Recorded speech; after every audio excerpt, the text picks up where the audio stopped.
Shalom, Israel, Brother Reggie Jr. here. So today, guys, I'm going to be doing Genesis chapter 29, just picking up from where I left off from last time. And with that, guys, let's go ahead and get right into this. Genesis chapter 29, and I'm going to read verses 1 through 8. And it says, Then Jacob went on his journey. Now remember, Rebekah told Jacob, hey, go flee to your uncle's house, which was her brother, which was Laban. Why? Because Jacob was to flee the wrath of Esau. Because remember, once Isaac died, Esau was going to kill him for supplanting him those 2 times and stealing the birthright and the blessing also that came with that. And we know too, Isaac commanded Jacob to get wives of his kindred, which were in Haran, to my Laban and all them, because he didn't want him to get wives of the daughters of Canaan, because that was forbidden for him. It was forbidden. So he wanted him to get wives of his own kindred. Go get your own. That's basically what he was telling Jacob, because we know those Canaanite women that Esau married were a grief of mind to Rebekah and Isaac. So now Jacob is on his journey to Haran, or to Padanaram, and it says, and came into the land of the people of the east. So we see that, Jacob finally made it into the land of Haran. That's all it's saying. Verse 2, it says, and he looked, and behold, a well in the field, and lo, there were 3 flocks of sheep by it. So there were 3 separate flocks of sheep. This means that these belong to somebody. These belong to some shepherds or servants of their masters. Okay. And it says, for out of that well they watered the flock. So there was a well there in Haran. It was a centralized well. I'm sure they had different wells in different places of Haran, but that was one of those wells that pretty much everybody in that area would go to water their flocks and cattle and such. Okay, and it says, for out of that well they watered the flocks, and a great stone was upon the well's mouth. So there was a big giant stone on the well's mouth to keep the well covered. Now let's see the custom of the watering, that well watering the flocks and everything, allowing them to drink stuff. Let's see the custom, verse 3. And thither, meaning there, that well right there in that field, this is what they did. This was the custom. And thither were all the flocks gathered. So what they would do is probably every day they would gather all the flocks, and they rolled the stone from the well's mouth and watered the sheep, and put the stone again upon the well's mouth in his place. So that was their custom. At that well, they pretty much everybody got their flocks and everything. Everybody who needed to water their flocks and stuff, they all waited for each other to bring bring all of their flocks together, and then they would water them like that. So you didn't just kind of go individually and just, I'm gonna water my flock. Then you put you put the stone back on, then the next person go, they waited all at once. So it shows you, in a sense, these people in this area, they were unified. Anyway, I'm gonna keep reading, guys, so I want to get off into that. Verse 4. And Jacob said unto them, my brethren, whence be ye? Because remember, when Jacob came, all he seen was 3 flocks just kind of sitting by the well, and naturally, like I told you, there were shepherds over these flocks. So he must have went to these shepherds and said, whence be ye? Meaning, where are you from? And they said, of Haran are we. So we from here. Verse 5. And he said unto them, know ye Laban, the son of Nahor, which that's Abraham, that's Isaac's father's kindred. So he's saying, know ye Laban. So he's basically saying, do you know my uncle Laban? And they said, we know him. So the people of Haran, at least Padanaram, they knew him. They said, yeah, we know him. Verse 6. And he said unto them, is he well? I mean, is he doing okay? How is he? And they said, oh yeah, he's well. And behold, Rachel, his daughter, cometh with sheep. So we remember their custom. They wait for everybody to bring their flocks, cattle, and stuff like that. And then at one time, they all watered the flocks together. So these shepherds, they said, hey, actually, they said, yeah, Laban's doing well. And matter of fact, his daughter Rachel is actually coming with the sheep. So she finna get in on this ordering too. Verse 7. And he said, lo, it is yet high day, neither is it time that the cattle should be gathered together. Meaning that sun was out scorching. So he was like, it's high day.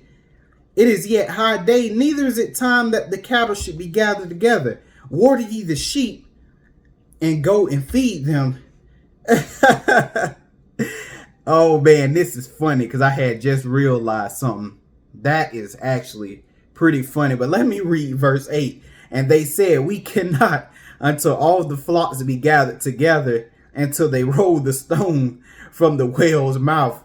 Then we water the sheep. So basically, once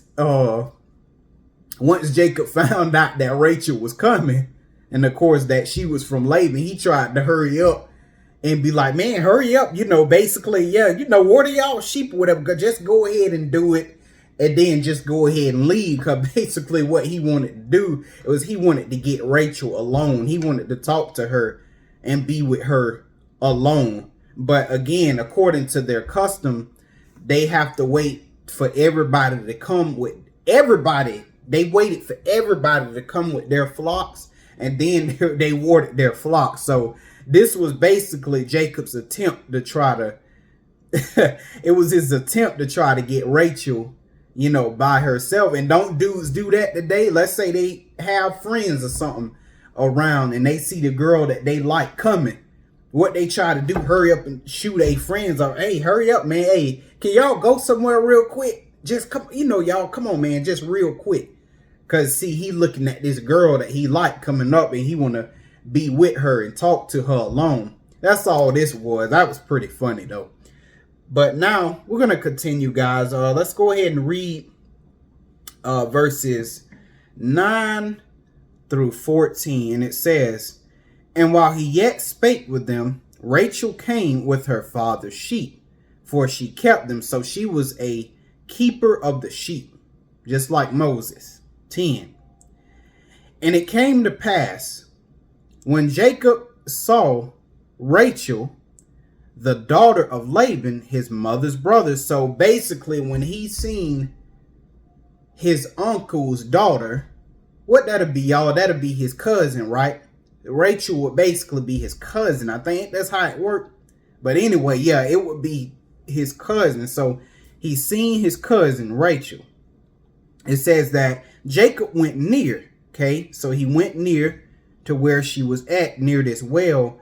And he went to the well, and it says, and rolled the stone from the well's mouth and watered the flock of Laban, his mother's brother. So we see right here that, hey, man, Jacob was a gentleman. Jacob didn't just let, oh, Rachel, yeah, she can go on here. He was being a gentleman. Oh, yeah, man, let me get that for you. Dudes don't do that no more. They're like, hey, man, the hell with that. She got it. He didn't do that. We see that Jacob served her. How many dudes doing that? But Jacob pretty much served her, right? Then, verse 11, it says, and Jacob kissed Rachel, and he lifted up his voice and wept. Because Jacob pretty much knew that, hey, this is the girl for me. He pretty much knew that from the rip. 12, and it says, and also he knew the Lord dealt kindly with him. Because, Jacob asked the Lord, to keep him and stuff and guide him. And just the fact that all of these events were transpiring before him, he couldn't believe it. I mean, he could, but just the fact that he knew the Lord was dealing kindly with him, that meant a lot to him. Verse 12, it says, and Jacob told Rachel that he was his father's. Jacob told Rachel that he was her father's brother, and that he was Rebekah's son, And she ran and told her father. Okay. So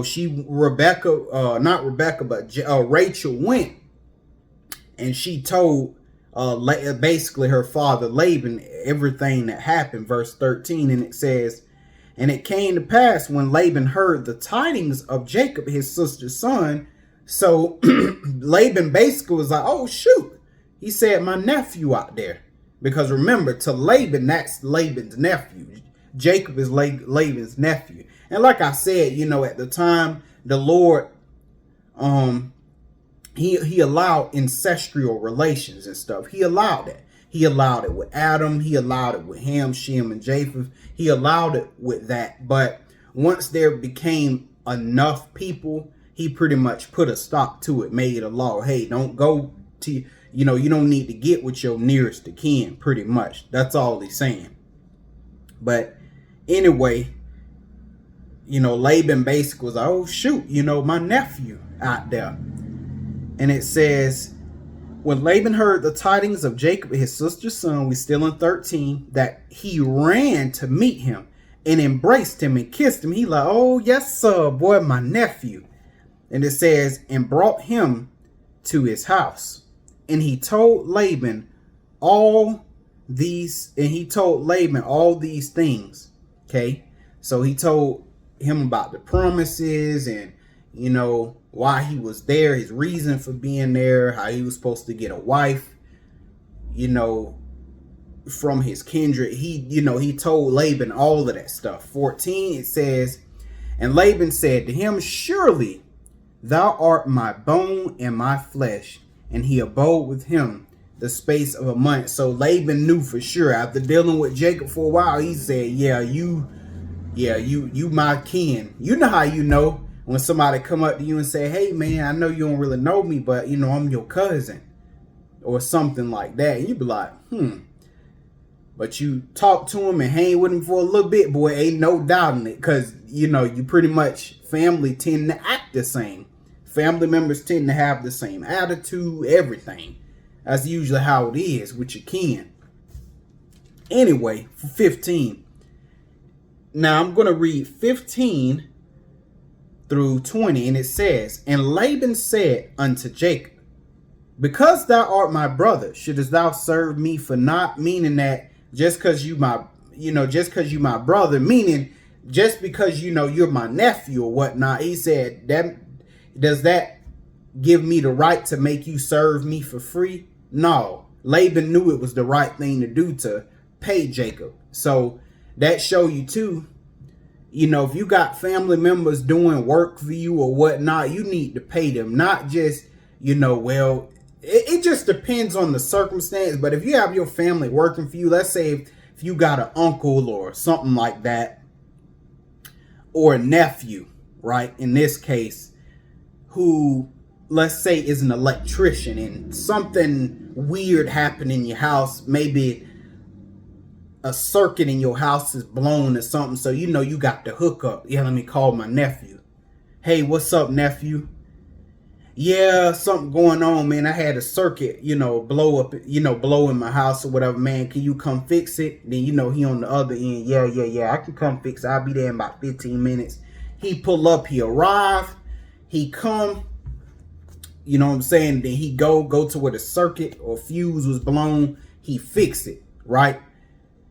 The right thing to do would be to pay him. Just because he's family doesn't necessarily mean that you should be using his services for free. And that's kind of how Laban feels. Like, I can't just have my nephew working for me and I ain't giving him nothing. Just because he's my family, it don't mean free. Unless, of course, your family member is insisting on, hey, do not pay me. I do want to do it just because you can. Okay, if that's the case, that's different. But any other scenario, you should pay your family. That's just the way it is. Give a man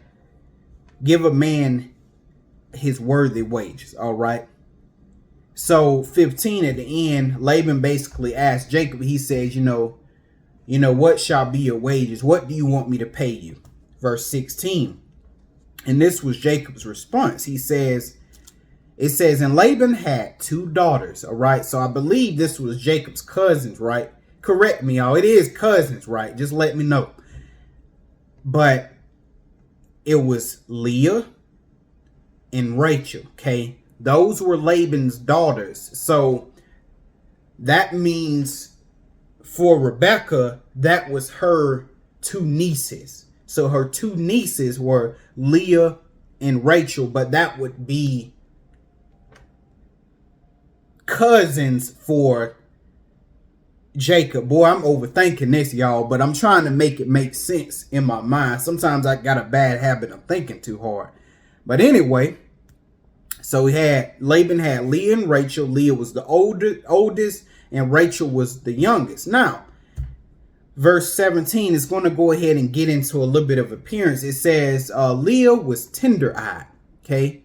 But Rachel was beautiful and well-favored. So basically, Leah was the child, pretty much in short, that she just wasn't desired, okay? I don't know if it was something wrong with her eyes. I don't know if she just wasn't as pretty as Rachel, but what we do know is it's talking about physically. She just wasn't as attractive at all compared to Rachel. Rachel was beautiful and well favored, which means that Rachel more than likely was the golden child. And I'm sure some of y'all that got siblings, this ain't true for all sibling households, but we all know that there's that golden child among the siblings, the ones that the parents like, yeah, this one right here, woo, you know, that child pretty much look good, get all the recognition, expected to do great things. Well, all of that stuff, that was basically Rachel, pretty much. Anyway, 18, this was Jacob's response. It says Jacob loved Rachel, so he loved the younger sister. And it says, and said, I will serve thee 7 years for Rachel, thy youngest daughter. Meaning, man, Jacob was willing to do a 7-year grind. A 7-year grind, y'all. Think about that. 7 years is a long time. To me, it is. So he said, I'll serve you 7 years for your daughter, Rachel. And that just lets you know, too, guys, sometimes you're going to have to grind for the person that you love. Now, what do I mean by grind? Well, sometimes the Lord won't send you a husband or a wife until you get your act together, till you build your finances up, till you build your character up. You got to grind sometimes for who you want. And then once you grind enough, once you work for the Lord enough, well, it'll never be enough. Ain't no enough with work for the Lord. But once you work for the Lord enough and you've grinded, you've really got your spirituality, your finances together, and we don't know how long that may take to get your stuff up. But then he'll send who you need. That's just how it works sometimes. Sometimes you got to grind it out. But anyway, verse 19, it says, and Laban said, it is better that I give her to thee than that I should give her to another man. Abide with me. He's like, well, it's better for me to give her to you than some dude that I don't really too much hardly know. Verse 20, and Jacob served 7 years for Rachel. Think about that, y'all. 7 years for Rachel. And they seemed unto him but a few days for the love he had to her. So, like I said, 7 years to me, man, that's a long time, man. But for Jacob, it was like a few days passed by for him. Just a few days. One day with the Lord is 1,000 years. Well, with Jacob, somewhat the same could be said. 7 years to him was a few days. Anyway, verse 21. We're going to go ahead and read 21 through 30. Now watch this, y'all. It says, and Jacob said unto Laban, give me my wife, for my days are fulfilled, that I may go in unto her. Okay. So basically, I'm ready to marry Rachel. I'm ready to, receive Rachel, and I'm ready to marry her because he has completed his 7 years. But look, 22. And Laban gathered together all the men of the place and made a feast. So this is kind of like some kind of celebration party. Let's put it that way. Verse 23. And it came to pass in the evening that he took Leah his daughter and brought her to him, and he went in unto her. So he basically gave instead of giving Jacob Rachel as agreed upon, he gave Jacob Leah instead. 24. And Laban gave unto his daughter Leah Zilpah his maid for a handmaid. Verse 25. Basically kind of like one of those parting gift things. As a parting gift, he gave basically a handmaid to Zilpah. Right? 25.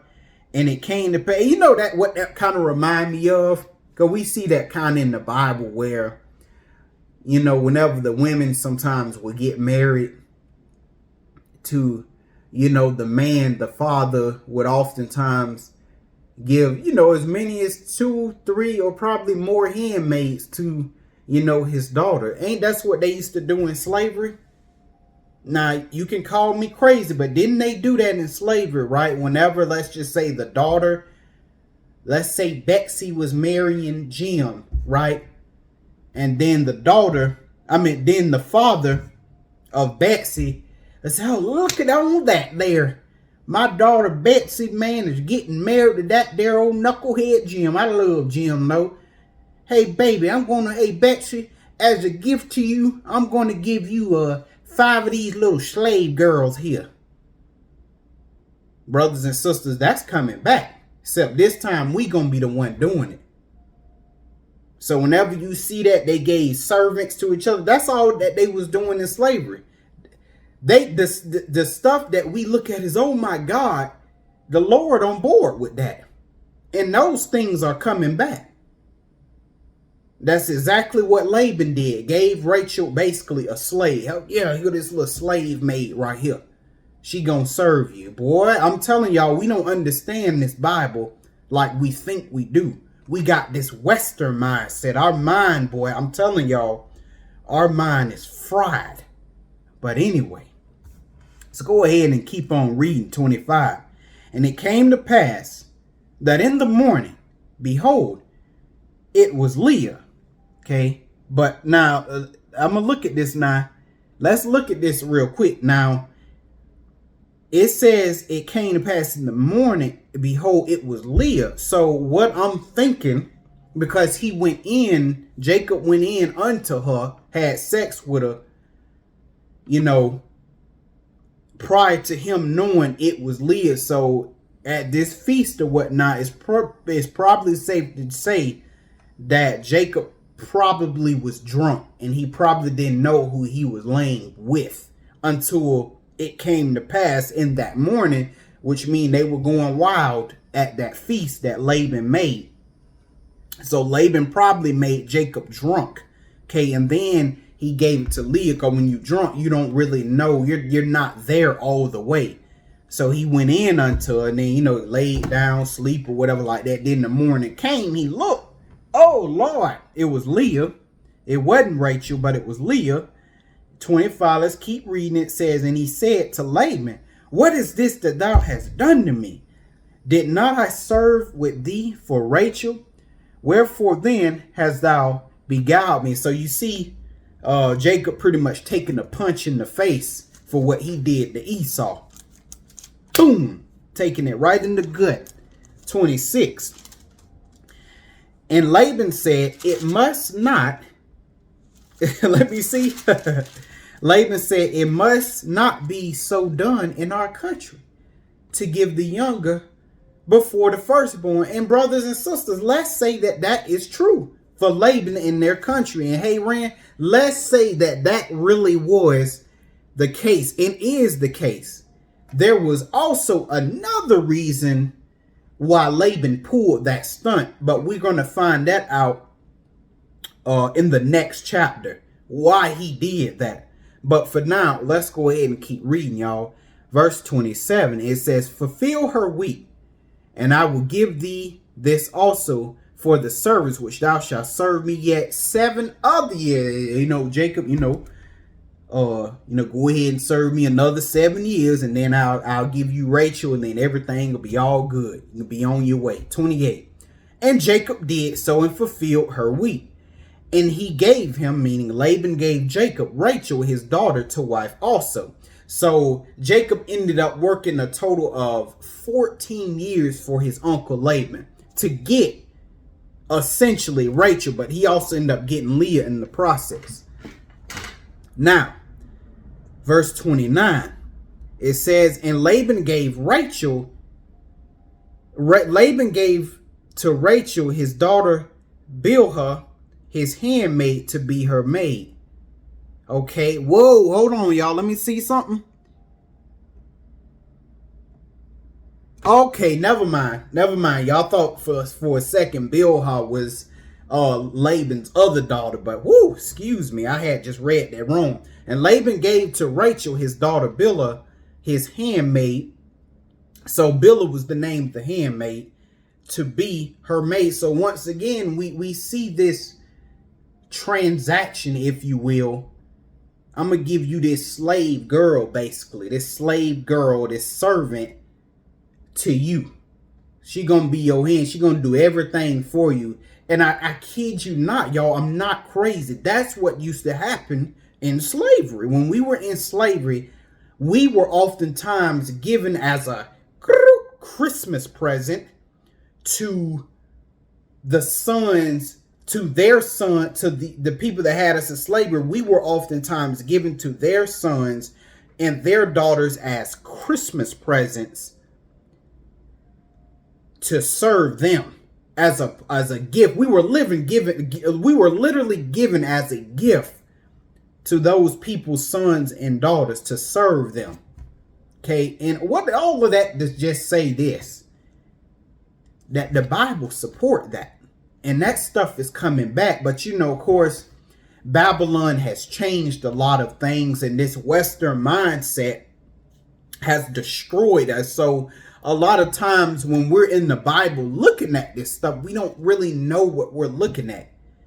Why the hell is a slave or a handmaid, to make y'all feel better? Why are they given? Why the heck are why are they being given like there's some kind of commodity or some kind of gift? Because that's the way the Lord has it, and it's coming back when he returns. So get ready, y'all. That's all I gotta say. But we'll continue to read 30. And he went in also into Rachel, and he loved also Rachel more than Leah, and served with him yet 7 other years. Now, y'all, I can't wait to get to this part. This is the part I've been waiting to read right here. Okay. Now look at this. It says, and when the Lord saw, boy, God don't play. When the Lord saw that Leah, the oldest, when the Lord saw that she was hated, he, meaning God opened her womb. But Rachel, the loved, was barren. Boy, the Most High don't play. I keep trying to say this, man. That which is despised, that which is considered the outcast, that which no one wants to be around, that which is infamous or vilified, that's who God uses. That person that don't seem like is nothing. In this case, it was Leah. God said when he seen that she was hated, he opened her womb, but Rachel was barren. Ain't that something? Let's go somewhere real quick. I'm going to go ahead, y'all, and I'm going to go to, let's go ahead and go to 1 Corinthians. Yeah, 1 Corinthians 1, because I'm going to read something real quick. Because the Bible talks about scenarios like that. When the Lord seen that Leah was hated, that he opened up her womb, but he closed up Rachel's own. Let's read 1 Corinthians chapter 1 and verse 28. And it says, let's read 27 as well. But God hath chosen the foolish things of the world to confound the wise, and have chosen the weak things, in this case Leah, weak things of the world to confine the things which are mighty. 28, and base things of the world. This base thing would, in this scenario, be Leah. And things which are despised. So he chose those things which are despised. See, and it says, have God chosen? That's what God chooses. Yea, and the things which are not, and to bring to naught things that are. So it lets you know, man, God cares greatly about those people who are despised, especially here in Babylon. Let's just face it, here in Babylon, when you're ugly, let's just say physically you're ugly. You know, you don't look as good. You don't meet the status quo. You're treated differently. But I want to let you brothers and sisters know, you may not look good, but I tell you, God cares about you more than anything. And he don't play about you at all. He don't play. And and that's the thing. And it's just, Babylon is just cruel, man. They really are. Do you not know that there are some people who've been passed up on jobs, even though they have the education, even though they done everything right? Do you know some of them were passed up just because they were ugly? And they chose some other idiot, female or male, because they look good. They didn't have the credentials that this quote unquote ugly person or undesired person had. But just because they're pretty or was handsome, they got it over that person. I'm just trying to tell y'all, this is why God is hurting this world, and he's splitting so many people's wig. God hates that. Look how skinny. Look at his stupid ass freaking head. Oh, I just can't. Every time he come around, that stupid head of his and stuff. God say, that's the one I'm going to use. Yeah, look at that brother over there. He ain't nothing like his brothers and sisters. He quiet, he ugly. Look how fat, nasty he is. He look like a damn bum. God say, that's who I'm going to use right there. Even in the so-called truth, who the ones God used to push his word? I'm talking about the real word, not this BS stuff these teachers teaching because they want money and they trying to garner members and all that BS. They ain't talking about that. Talking about people dispensing the true word, the water of life. He used them people. I'm going to take that boy there or that girl there. See that one right there from the ghetto? Don't wear, really nice clothes and stuff like that. They look kind of dirty, seem kind of dirty. They don't really look that good in the face and all that. God said, that's who I'm going to use right there. He said, that's who I'm going to use. Let me go somewhere else too. Let's go real quick, y'all, to 1 Samuel 16. 1 Samuel 16. Let me show y'all something. You're going to learn something today. 1 Samuel 16 and 7, and it says, and the Lord said unto Samuel, look not on his countenance. Okay?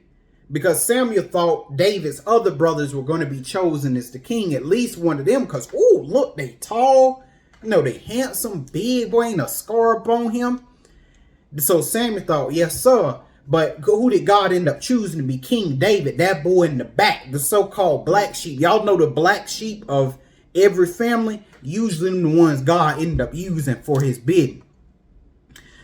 But it says, God said, look not on his countenance or on his height of his stature, because I have refused him. Now this is very important. Listen up, you guys. For the Lord seeth not as man seeth. For man looketh on the outward appearance. Oh boy, look at that boy right there, man. Boy, he got his fringes on. Woo, woo. He got his garment on. Oh yeah, man, look at that brother right there. Boy, he got his nice little 2-piece, 3-piece suit on, man. His suit so crispy, man. It's crazy. Boy, look, got his little gator shoes on, boy. Got his little, his $200 towel, man. Looking crisp, man. Looking clean. Got his little fedora on his head with his 2-piece suit. God say that's that BS that you idiots look at. That's what he said, what y'all look at. Yeah, and that also, it ain't even what it look at. It could be a characteristic. Ooh, look how charismatic he is. Boy, he talks so well. He just speak to my soul. God say that's the foolishness y'all look at. But what God look at, for man look at the outward appearance. God showing humans how they operate. He says, but the Lord looks at this, that, right there. That's what he looks at. He looks at the mind. See, y'all, that's how, and see, that's how y'all get fooled. Even when y'all picking spouses, okay, people to be with, y'all looking at the outward appearance. The women, I want a man, he got to be at least 6 foot. He got to be 6'3", 2 something with bulging muscles. Same with the men. Yeah, you know what I'm saying? She got to be bad, man. You know, she got to have big titties, big booty. And I'm keeping it real. I'm not even sugarcoating. That's what these dudes be saying. You know what I'm saying? She got to have that damn hourglass shape, big butt, big titties. You know what I'm saying? She got to look good. You know what I'm saying? That's what that's that stupid stuff. And I'm sorry, y'all. It grieves me because people dumb. That's what men look at. The men and women look at what they need, what they want, instead of what they need. And let me tell you something. When you pray to the Most High about a husband or a wife, guess what? He's not going to send to you sometimes what you want. He's going to send to you what you need. But the problem is, when God sends what we need, we get the sour face. We're sour pussies. I mean, he a good man, but he only 5'10". He only 5'9", but I mean, he got money. He clearly has common sense. He clearly is a good guy. I know where he gonna be at. I know he ain't gonna be fooling around with other women. Same thing with the men. God bring the woman you need, not the one you want, but you need, right? She don't got the big titties. She don't got the big booty. But guess what? The girl is loyal. The girl loves you. You know the girl ain't gonna be at all places, all times of night and stuff, doing all God knows what, being with other dudes. You know she's sweet. The girl got her finances together. But because she ain't got that stuff you want outwardly, you say, I don't want her. Because a lot of y'all, the Lord answered your prayer. I want a man, her. Let's be real. The Lord has answered a lot of y'all prayers and sent the one for you, but you passed up on him or her because appearance wise, that wasn't what you wanted. But it ain't about what you want. It's about what you need. See, going with what you want, what you desire, that's what's going to get you in trouble right there. It's us humans, we want a lot of stuff, but what we want ain't always good for us. And that's just the truth. And the same applies here. But let's go ahead, real quick, because it says, it said that Rachel, man, she pretty much, let me go back to Genesis 29. Let me read something. Because it talked about Rachel. It said, Leah was tender-eyed and stuff like that. She wasn't really desired. And we found out later that, hey, Leah was hated. But look what it say about Rachel. It said Rachel was what? Beautiful and what? Well-favored. Well, God got something for that. Let's go ahead real quick and go to Proverbs 31 and 30. Because the Lord, he going to talk about that. And let this be something or a lesson for all of us. God going to give us a key and a clue about something. Proverbs 31 and 30. And it says, favor is deceitful. Didn't it say she was well favored? It says favor is deceitful. And beauty is what? Vain. Didn't it say Rachel was well favored and she was beautiful? But God say here, favor was deceitful. He says beauty is vain. He says, but a woman that feareth the Lord shall be praised. And let's just say that's Leah. Said she shall be praised. Not the woman that is well favored. Not the woman is beautiful. God don't give a damn about that. Capital D. He don't give a damn about any of that. Trust me. He don't look at that. He just told you that in Samuel. He said, but a woman that feareth the Lord, he said, that's who's going to be praised. That's going to be the one that ends up getting married. That's going to be the one that ends up living a peaceful and happy life. That one that feareth me, that feareth the Lord. That's what God said. I'm not making this up. I'm not making this up at all. Y'all can read it for yourself. Proverbs 31 and 30. That's what God say. The one that feareth him going to be praised. That's going to be the one that live on to do great things and later in the kingdom with him living like a queen. Same thing, vice versa. The man going to live a good life down here, then go on to live with the King of Kings, Lord of Lords. That's going to be praised. Why? Because beauty is vain. And you guys, we're going to read it later, but Rachel ended up having some problems, y'all. Rachel didn't end up being what Jacob thought. Leah ended up being that one. Leah did. Leah ended up being that one that was right for Jacob. And you would know that if you use common sense and you just read, you would know that Leah ended up being the one that Jacob actually needed to be with. But nevertheless, he ended up getting both of them because the Lord wanted to teach us a lesson. So I just want to let y'all know. Don't look at appearance. That's where a lot of y'all screw up spiritually with these ministers and teachers. Y'all looking at, look at this teacher. He speaks so well, man. Oh, he wearing that nice two-piece suit, boy. It's crispy every day. Got his nice little tie on. Right? Then other brothers, woo, boy, he got his little Fermitri on. Wearing them sick garments, boy, got his fringes on. See, that's what y'all carnal idiots are what y'all look at. And that gets y'all in trouble every time. And I have to just call it like I see it. That's why I called you an idiot, because some of us act like idiots. Judging by the appearance, but God said, I judge by this. I don't give a damn what they wear. This all I care about. Which means God is telling us what? That's also what we need to look at. This.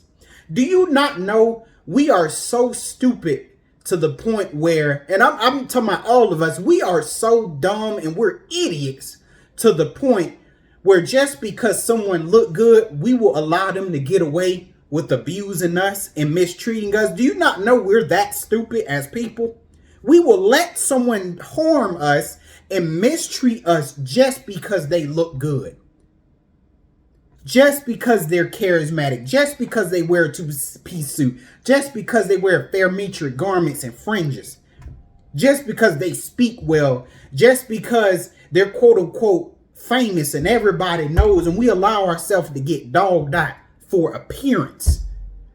Instead of saying, I don't give a damn how you look. You mistreat me, you got to get your ass out of here. But we don't do that, do we? We allow ourselves to put up with mess because someone looks good. But I want to let y'all know, you better not be treating nobody ugly wrong, because God is going to split your wig. And I mean that. He's going to split your wig. And he will curse you. Don't you treat people wrong because the way they look. Because they're skinny, because they're ugly, because they're fat, because they don't look how you want them to look.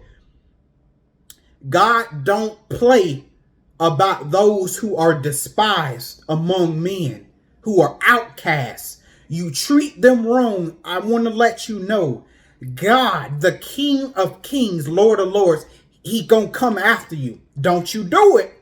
He gonna come after you. And some of y'all, I know you're doing it. He gonna come after you if you don't change. But anyway, y'all, that is it for that. Let's go ahead and go back to Genesis 29. And we're going to finish this thing out, y'all. Verse 32. And it says, because remember, the Lord dealt well with Leah. Woo, I'm going to open up Leah's womb. I love my daughter. Because never forget, this ain't just Laban's daughter. It's also God's daughter. So God, like, I'm going to treat my daughter Leah well. He opened her womb. And then God shut his other daughter, Rachel. He shut her womb up, but opened his other daughter, Leah's womb up.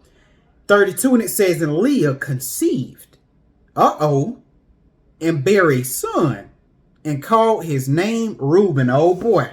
And we know Reuben was the oldest, the firstborn. And she said, surely the Lord have looked upon my affliction. What affliction? Well, it just told you Leah was hated. She was ill-favored. Okay? So the Lord looked down upon her and took care of her. I told y'all, God don't play about the so-called despised or ugly. Boy, don't you treat them. So for y'all managers out there, I know it's a lot of managers who don't hire people simply because because they're ugly, or because it's just something you don't like about them because they don't meet your standard in terms of appearance. I just want to let you know God is coming for you. Coming for all y'all. This is why bad stuff happen to people. Because you ain't supposed to treat people that way because they look a certain way. And I'm just laying it to the line because I know it's people that treat people different because they don't look good. And God don't like that stuff. It's evil. It's evil. E-V-I-L. It's evil to do. All right. But anyway. So he bare Reuben, and she said, surely the Lord has looked upon my affliction. Now, therefore, my husband will love me. Because remember, Jacob did not really love Leah. He loved Rachel. Okay, 33. And she conceived again and bare a son. Man, she bared another son. Meanwhile, Rachel ain't having no children. None. Went from being the golden child to nothing. Boy, God don't play. Right? And it says, and she conceived again and bare a son, and said, because the Lord hath heard that I was what, Leah? What were you? That I was hated. He therefore have given me this son.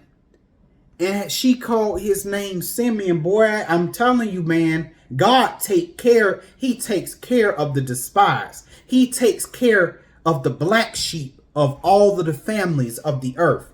He take care of them, boy. While the so-called golden child favorite, I'm telling you, boy, God, man, just do what's right, y'all. Just do what's right. That's all I can tell you. Because God take care of that which is despised. 34.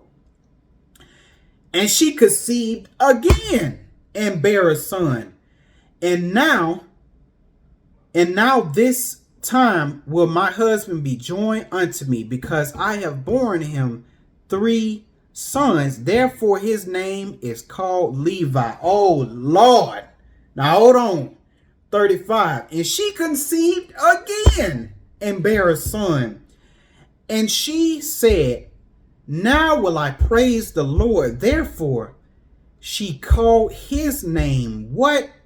Judah, and left bearing. So, oh man, Leah, the so-called ugly, ill-favored, despised child, has now bearing the heavy-hitting tribes. So she bared all of the heavy hitters: Simeon, Reuben, she bare Levi, and she bare Judah. So the ugly, the despised, she bear the most heavy-hitting tribes of all of the 12 tribes of Israel, boy. That go to show you, man, the Lord take care of those who you think is ugly and you think is quote-unquote dusty. That one you think don't look too good. That's who the Lord chooses. Every single time he chooses the despised. Come on, man. How God gonna be with this brother or this sister? Look at them, man. They look like a bum wearing some damn stupid t-shirt. You know what I'm saying? Come on, man. Look at this dude. But look at this guy over here, the person we like. He wear that 2-piece suit. Ooh, he wear that fresh garment with the mitre and the fringe. God said, man, I ain't using them suckers. I'm going to use that one everybody don't like. That's who I'm going to use. I don't really like her because, see, she ain't got the titties and the booty or whatever like that. God say, yeah, but that's the one. That's going to be the one for you, though. That's the one going to give you a good life. Same with the men. Same with the women. I don't really like him because he ain't 6 foot and he ain't really that big and stuff. But God say, that one right there, the one that ain't got that, that's the one for you. That's the one that's going to give you a good and peaceful life. Boy, the Most High don't play, boy. He take care of the despised. He takes care of the despised, and he ends up giving a beat down to those who are considered to be the golden children. He ends up beating them down. I've seen it all too much. I've seen it happen all my life, man. That kind of stuff. The person that was supposed to be the promised person, supposed to be doing all of the great stuff, look good, got everything going. Boom, they end up hitting rock bottom. But that one no one ever paid attention to ascended to greatness. I watched that. But, oh, man, I love the word, man, because there's so many teachable moments, man. And that's why you guys, I tell you, you have to read. It ain't enough just to go cycle through videos, watching people. You got to read the Bible for yourself, because in the Bible, you know, you have these big scenarios, of course, that, you know, teach you some things, but there are little things in the Bible, these little scenarios that are very teachable moments, okay? And these are the things we could be teaching our children, but, you know, we have to read, guys. We have to read. That is the only way we're going to get understanding and being able to absorb these teachable moments that the Lord tries to show us. But that's pretty much it, guys, for this lesson. I hope you guys got some understanding. And with that, shalom.